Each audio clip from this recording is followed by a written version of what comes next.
एक ऐसे मार्केट में जहाँ पे चीज़ें वोलेटाइल होते जा रही हैं, एक ऐसे मार्केट में जहाँ पे रिस्क रिवॉर्ड बहुत फेवरेबल नहीं हो रहा है, वैसे मार्केट में क्या आप एक ऐसे स्टॉक के बारे में जानना चाहते हैं जिसका रिस्क रिवॉर्ड फेवरेबल भी है और यहाँ से वो अच्छा भी दिख रहा है, यहाँ से वैसा लग रहा है कि उसकी पोटेंशियल अच्छी है और यहाँ से वो एक अच्छा रिटर्न दे सकता है। कितना? मिनिमम 35 to 40% या फिर उससे ज़्यादा, डिपेंड करता है। तो चलिए उस स्टॉक को डिस्कस करते हैं इस वीडियो में। इसी तो वीक वीडियो भी बोलते हैं, जिसमें एक स्टॉक को हम डिस्कस करते हैं जिसको मैं खुद खरीदता हूं अपने लिए और उसी को मैं आपके सामने शेयर करता हूं। चलिए स्टार्ट करते हैं।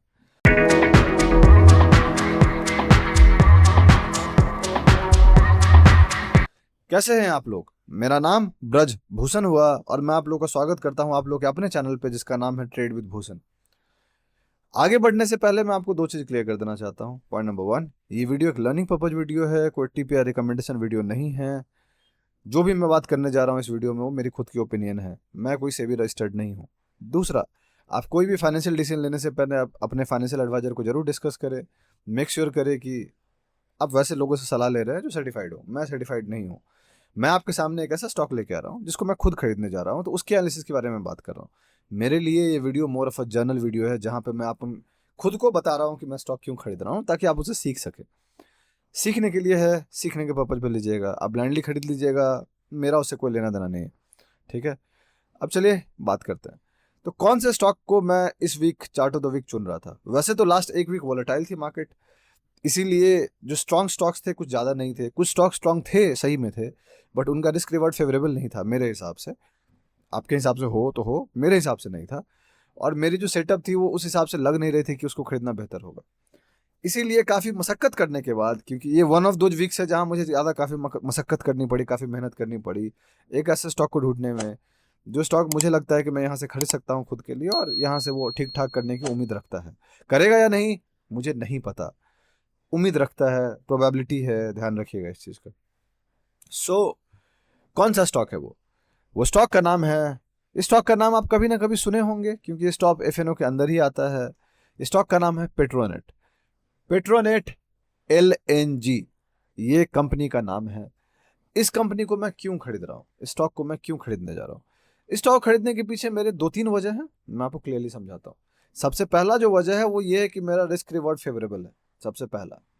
दूसरा जो वजह है वो ये है कि ये जो आप हाई देख रहे हैं 2019 का हाई है, राइट?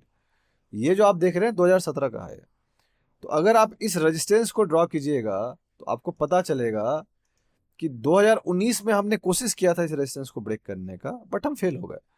अब इस रेजिस्टेंस को ड्रॉ कीजिए तो आपको पता चलेगा कि 2024 में जनवरी महीने में हमने कोशिश की और यहाँ फेल हो गए। फाइनली हम 2024 में अप्रैल महीने में हमने एक ब्रेकआउट दिया 10% का वीकली टाइम फ्रेम पे और यहाँ पे ये ब्रेकआउट देके ऊपर गया। मेरी नज़र पेट्रोनेट पे यहाँ भी थी, मैंने इसको यहाँ भी देखा था अप्रैल महीने में, लेकिन अफसोस की बात यह है कि उस समय मेरे लिए वो रिस्क रिवॉर्ड फेवरेबल नहीं था, इसीलिए मैंने उसको नहीं लिया। अब अप्रैल से मई एंडिंग आ गया है, जून में मैं खरीदूंगा, 2 जून को शायद, 3 जून को मैं खरीदूंगा, 2 जून तो संडे है। तो ऑलमोस्ट 6-7 वीक के लिए साइडवेज चला गया और अब ये उसी लेवल को रीटेस्ट कर रहा है जो लेवल उसका रेजिस्टेंस हुआ करता था 2019 को।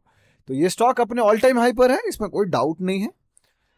पहले एक टाइम पर इसने बहुत बढ़िया मूव दिया था, उसके बाद 2017 से ही एक लंबे चौड़े रेंज में चला गया और इसने कुछ नहीं किया, और 2019 के बाद तो इसका रेंज और बड़ा होता गया और फाइनली ये नीचे जाने के बाद अपने लो, ऑलमोस्ट ये रिसेंट लो जो बनाया था ऑलमोस्ट 190 के आसपास बनाया था, जहाँ पे इसका बढ़िया सपोर्ट था और इस सपोर्ट से वो बाउंस किया और बाउंस करने के बाद ये अब फाइनली उस लेवल को ब्रेक करना चाह रहा है जिस लेवल के अंदर, जिस रेंज के अंदर ये काफ़ी लंबे टाइम से रहा है। मैं क्यों खरीद रहा हूँ? क्योंकि ये रीटेस्ट कर रहा है अपने उस लेवल को जिसको इसने ब्रेक किया था। ब्रेकआउट अच्छा था, इसमें कोई डाउट नहीं है। तो उसको जब रिटेस्ट कर रहा है आफ्टर 5-6 वीक, और इस 6 वीक में मार्केट वोलेटाइल रही है लेकिन तब भी ये स्टॉक नहीं गिरा है। 2%, 2.5% गिरना कोई गिरना नहीं होता, 4% गिरना कोई गिरना नहीं होता। सो लास्ट मई महीना पूरा वोलेटाइल था, उस एक महीने के अंदर आप देखिएगा तो ये stock more of a sideways ही गया और कुछ ज़्यादा नहीं किया। इसीलिए मुझे लगता है कि मुझे ये स्टॉक खरीदना चाहिए। ठीक है, अब और डिटेल्स बात कर लेते हैं स्टॉक के बारे में। इसकी जो मार्केट कैप है 44,603 करोड़ के आसपास है, जो आप देख सकते हैं यहाँ पे। 2004 में लिस्ट हुई है, काफी पुरानी कंपनी है, यूटिलिटीज इंडस्ट्री है, बेसिकली गैस डिस्ट्रीब्यूटर के अंदर आ जाता है। हम और बात करेंगे डिटेल के बारे में। The problem is, one of the major problem जो आपको समझना पड़ेगा, जहां रिस्की बेट है ये, वो ये है कि रिसेंट क्वार्टर जो इनका क्वार्टर एंड क्वार्टर था, उसमें ना ईपीएस इनकी अच्छी थी और निगेटिव रिजल्ट था इनका। बेसिकली 37% माइनस आपको क्वार्टर एंड क्वार्टर दिख सकता है ईपीएस, और सेल्स आपको माइनस में दिख सकता है क्वार्टर एंड क्वार्टर -6%। उससे पहले 3 क्वार्टर अच्छा रहा था, पॉजिटिव था, बट रिसेंट क्वार्टर में वो निगेटिव है। इसीलिए मैं इसको अंडर वैल्यूड ही बोलूंगा और मैं इसको रिस्की बेट भी बोलूंगा। तो ये one of those top setups नहीं है, बट ऐसे मार्केट में टॉप सेटअप ढूंढना भी मुश्किल वाला बात है। तो जब बहुत अच्छा नहीं मिले तो आप वैसे ढूंढते हैं जो सबसे कम खराब है। मुझे ये लगता है कि सबसे कम खराब। क्या होगा मुझे नहीं पता, मेरा स्टॉप लॉस रहेगा उस चीज को टेक केयर करने के लिए। और बात कर लेते हैं थोड़ा इसके बारे में। रिलेटिव स्ट्रेंथ इसका इंप्रूव हो रहा है, ऑब्वियस है, होएगा।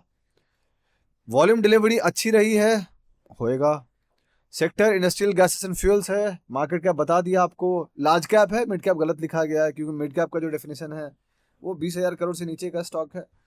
आज के रेट में लिखने वाले कुछ भी लिख देते हैं। आप मिड कैप मानना चाहिए तो मिड कैप मान लीजिए, लार्ज कैप मानना चाहिए तो लार्ज कैप मान लीजिए। 44,000 करोड़ इसका मार्केट कैप। परफॉर्मेंस देखिएगा तो आपको पता चलेगा परफॉर्मेंस के हिसाब से कि या 10 साल का परफॉर्मेंस 22% मार्केट आउट परफॉर्म किया, 5 साल 22% मार्केट को अंडर परफॉर्म किया है, जो मैं आपको कह रहा था लंबे चौड़े रेंज में था। 2 साल 35.4% शायद मार्केट को आउट परफॉर्म किया। 1 साल ऑब्वियस किया 32.6%।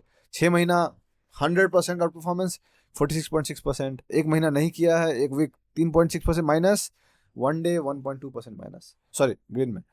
सो पॉइंट बहुत सिंपल है, जो मैं आपको कह रहा था कि अंडर वैल्यूड इसलिए है बिकॉज इसने कुछ ज़्यादा पहले नहीं किया है। रिसेंट टाइम में ये परफॉर्मेंस शो कर रहा है और मुझे लगता है कि आने वाले टाइम में ये बेहतर कर सकता है। मैं क्या करने जा रहा हूँ, मैं यहाँ पे मंडे को इसको खरीदूंगा। मैं जानता हूँ वोलेटाइल वीक है, बट या I am the person who believes in following the process out there. क्या पता अच्छा हो जाए, तो मैं मंडे को खरीदूंगा। आप अगर रिस्क नहीं लेना चाहते हैं तो आप कोई नया पोजिशन मत बनाइएगा। मेरा स्टॉप लॉस यहाँ से 12 to 15% के आसपास होगा। कोशिश होगी इसके नीचे स्टॉप लॉस रखने की, जो कि 12-15% नहीं होगा वैसे, बट मेरी कोशिश है इसके नीचे स्टॉप लॉस रखने की 12%, 12.5% के आसपास, which is a good stop loss for me. Target minimum 35 to 40%। उसके बाद मैं इसको ट्रेल करूंगा, डिपेंडिंग की कैसा करता है। मेरी कोशिश है बड़ा रिटर्न लेने की। अब तो मैं 100% भी टारगेट करने की सोचता हूँ आने वाले टाइम में। तो अगर कोई स्टॉक मुझे 100% दे रहा है तो उसमें क्या बुराई। तो यही थी टोटल एनालिसिस। मैं अपना स्टॉप लॉस लगा रहा हूँ, मैं अपना रिस्क मैनेज कर रहा हूँ। कैसे मैं रिस्क मैनेज करता हूँ इसके बारे में मैंने पहले भी डिस्कस किया है। चार्ट ऑफ द वीक एक पोजिशनल ट्रेड है, 2 से 6 महीना का मेरा टारगेट होता है मिनिमम।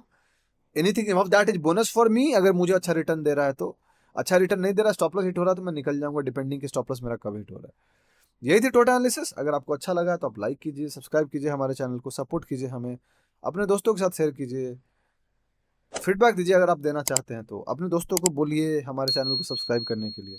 बहुत जल्दी मैं आपसे अगले वीडियो मुलाकात करूंगा। तब तक के लिए आप अपना अपने घर वालों का ध्यान रखें। चीयर्स।